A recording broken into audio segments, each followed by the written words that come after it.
What's up, everybody? Welcome to the Dualsport Discboard channel. Today I have my FE501. I'm going to be setting this thing up for some indoor riding. It's the middle of winter and not too many options to ride outside, so going to make some suspension adjustments, do a little bit of winter maintenance on it, lubricate the linkage, a few other things. Also, I have a wheel set that I'm going to lace up. It's a 19-inch back wheel motocross style and a 21-inch front with a bigger sprocket on it as well. So going to put some new tires on, get this thing set up for indoors, and stay tuned. I have a ton of tips along the way.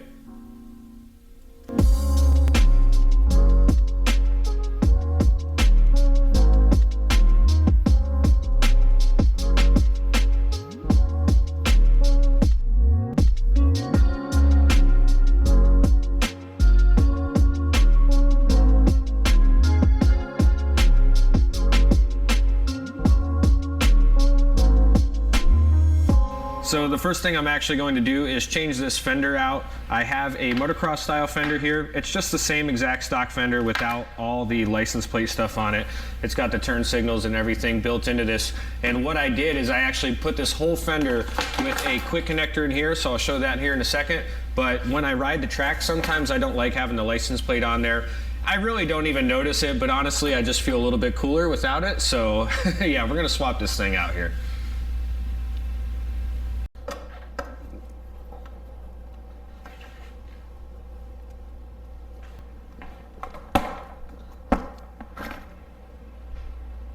So pulling the exhaust just makes it way easier. I can do it without it. I can just take the bolts out and kind of let it move around a little bit, but it's just easier to pull the whole thing off, so nice. So yeah, I'm just gonna pull the exhaust. Now this muffler I'm running here is actually off of a 2016 KTM 250 SXF. The diameter was exactly the same and it bolted right on. I don't think this will fit on a 2016 FE501, but 2017 to 2019, it should just bolt right on. The one that I used, it was no problem at all. So I don't know, I heard another guy tried it and he couldn't get it to fit on his 2016, but for me, it's like a 10 horsepower difference, I feel like, and all I do is swap it out on the tuner and it takes like 5 minutes. Got the copper wire for pulling the exhaust. Last year I was doing this, and right there on my hand, that was actually from the foot peg. And yeah, so when I cut that, I could see my tendon completely and everything, and that was just trying to use pliers to pull that. So if you don't have an exhaust spring puller, which I don't, I just like to use this piece of wire here.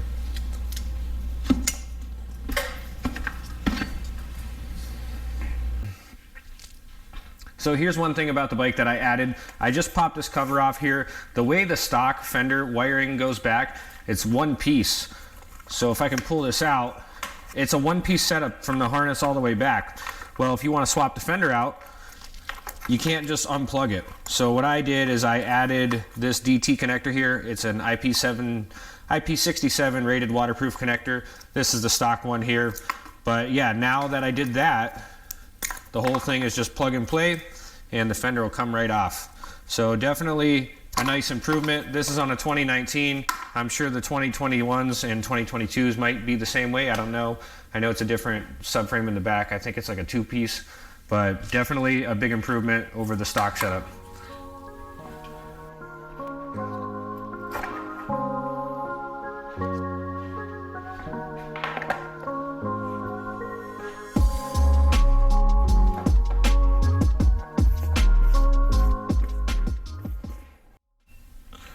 All right, now that the fender is all hooked up, now I just have to shove these wires back in.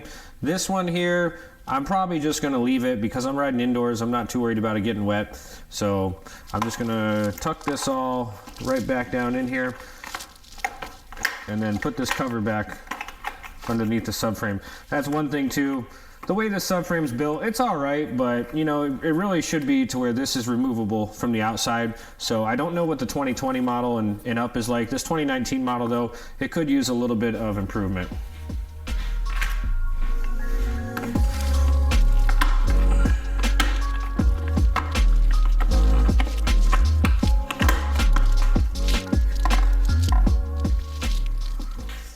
Time to put the muffler back on. So this is the 250 SXF muffler. I'm gonna run this for the indoors, but when I'm out riding the trails, I typically put the stock muffler back on. It's just nice riding in quiet sometimes.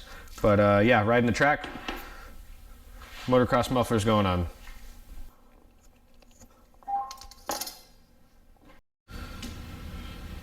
Got the 19-inch rim here, and I need to replace a few spokes. These rims are terrible for that. The Dirt Stars though, DID Dirt Stars, I've never had a problem with those. But these Excels, they just seem to eat up spokes. They loosen up, and then they also get flat spots in the rims. But gotta go grab the spokes here. Let's check out the 501 cabinet. This is all stuff for the 501.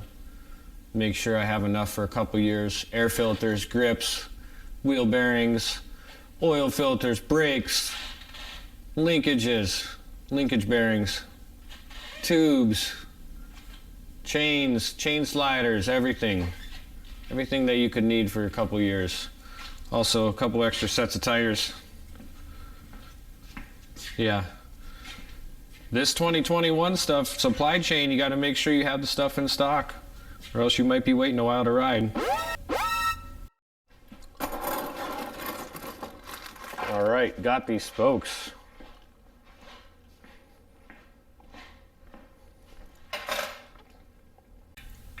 The old ones that were on this, I ended up just cutting them off with a cutoff wheel, but they kind of get seized up. Some loosen up, some seize up.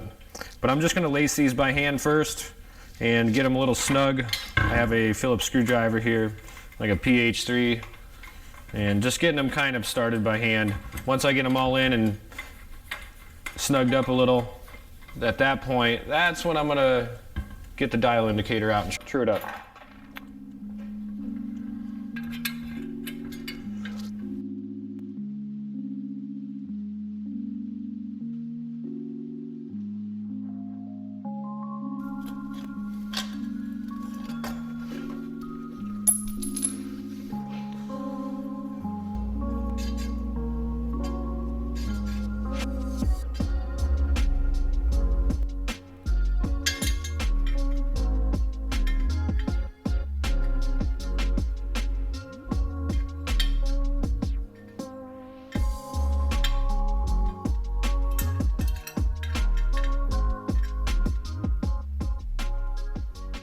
Well, I got the wheel trued up pretty well. Before I take this thing off, I am going to wrap these in duct tape.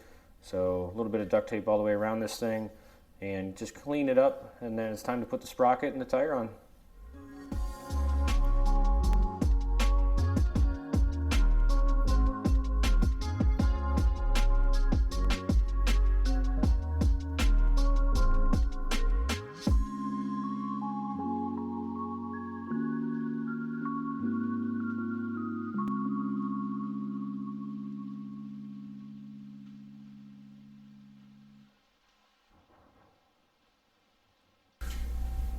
Wheels are all done and ready to roll. Time to get these things on the bike. I can't wait to see what it looks like with some fresh tread. I am going to put a new chain and sprocket on it, so I am going to pull this one off. This chain was spent, and hopefully you can see this master link, but it's almost completely gone. So definitely time. I got like 2,500 miles out of this chain. Cannot complain about that. But I'm going to do a new chain and then also a new sprocket on the front, and that stock 14-foot or 14-tooth sprocket on the front. Check this out. This is how bad this chain was. Again, this is like 2,500 miles, but this chain should not move back and forth like it is. That lets you know that the sprocket and the chain are both completely worn out. This thing is beyond its last days, so definitely need to replace it before it were to break in half. I've shown this before, but check this out. I love how KTM and Husky thinks ahead, and this little brake caliper bracket, or whatever you want to call it here, has this little tapered end on it too. And what that does is it helps just put the wheel on, makes it easier. Some of the Japanese bikes, it's just flush. It's like a square edge, so it catches all the time. And this is, in my opinion, just thinking ahead.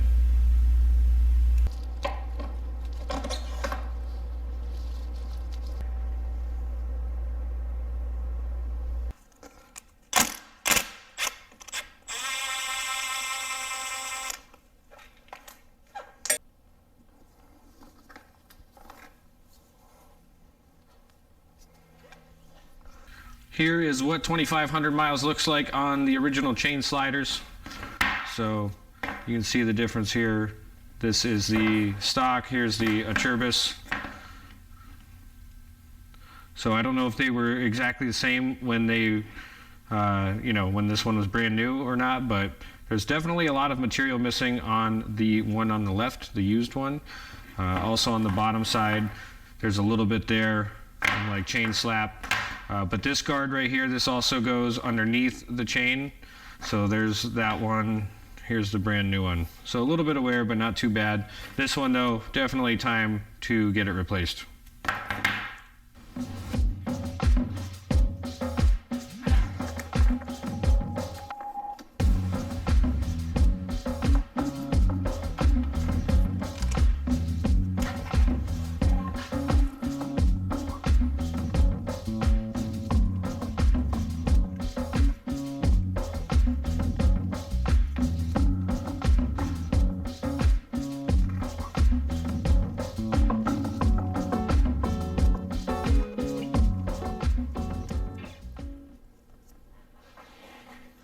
Something a lot of people don't talk about is geometry on the bike.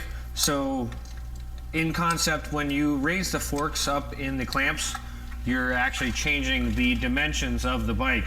But the same thing applies to the back wheel. When you tighten the chain or loosen the chain up, that axle slides forward and back and it changes the overall wheelbase of the bike. So I don't know how much it makes a difference personally. I don't know if I could notice a difference myself, but I'm sure at the pro level you can definitely notice a difference between the axle all the way forward and all the way backwards and how it handles on the bike. I'm sure it probably makes it better having the axle a little bit further out, lengthens the wheelbase of that bike. But yeah, something to consider when you are messing around with your wheelbase on the forks, that you can also change your wheelbase with the back wheel.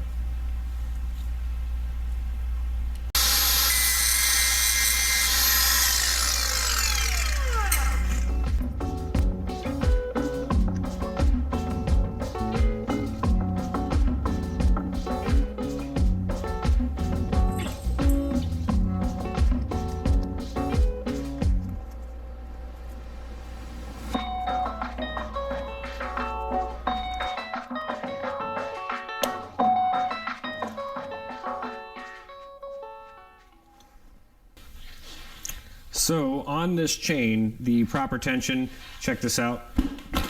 It's on the back right here of the panel, and it's showing 55 to 58 millimeters of a range, and that's from the bottom of the chain slider right in front of the swing arm, so or right here, and that's up to the bottom of the chain. 55 millimeters minimum, 58 max. I like to run mine on a little bit of the loose side, so I'm running mine 58 to 60 millimeters, and I am using a set of micrometers to check that. But I've heard a lot of guys break their chains when they're tightened too much, also destroying part of the engine at the same time. So I'm always a little paranoid about that, especially going up some of these steep jump faces. I like to make sure that I have plenty of slack in the chain, so running in 58 to 60 millimeters on that.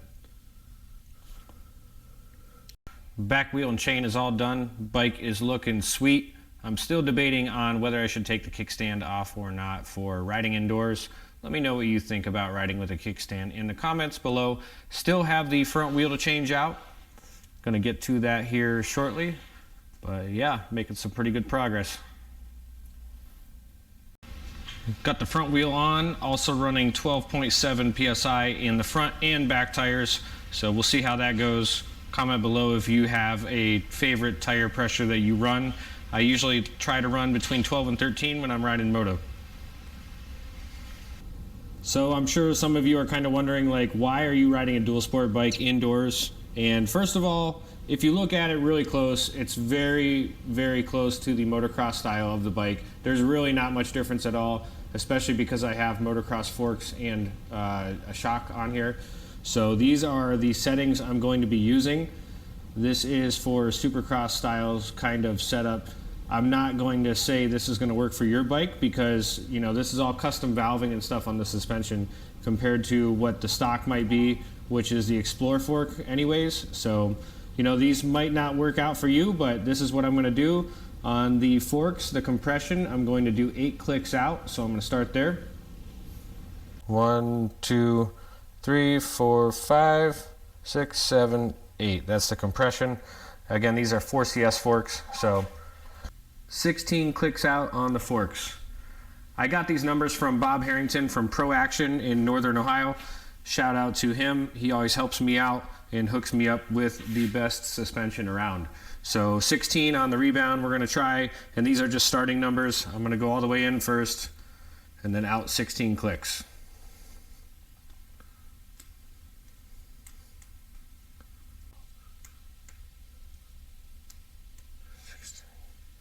All right, 16 out on the rebound.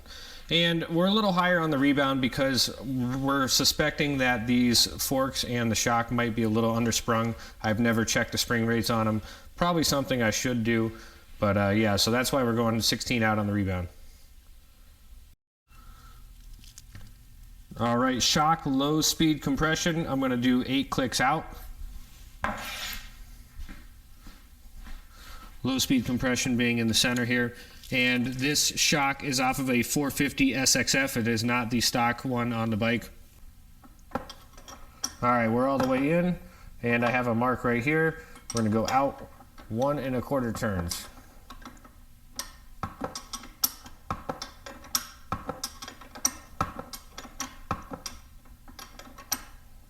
There's 1 1/4. All right, last one on here is the rebound. We're going to start at 10 clicks out, and that's going to be from all the way in, down at the bottom of the shock here.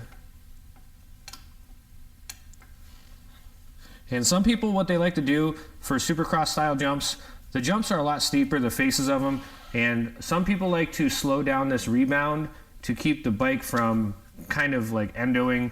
That has happened, especially if your rebound's too fast. It's a little springy, so I'm going to start with 10 clicks out, and we're going to go from there. I might need to slow it down depending on, you know, how the bike's handling, but we're going to start 10 clicks out.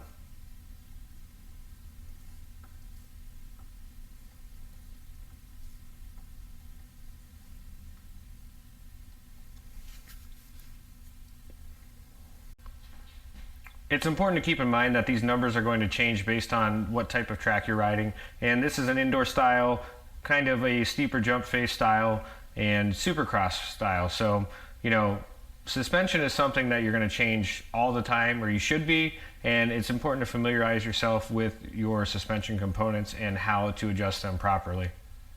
That's going to wrap it up for this episode. Hopefully you enjoyed what you saw. If you did, make sure you subscribe. I have a ton of Dualsport content coming out and already out, a lot of FE501 stuff. So hopefully you enjoyed this, and hopefully you're tuned in for the next one. Thanks for watching.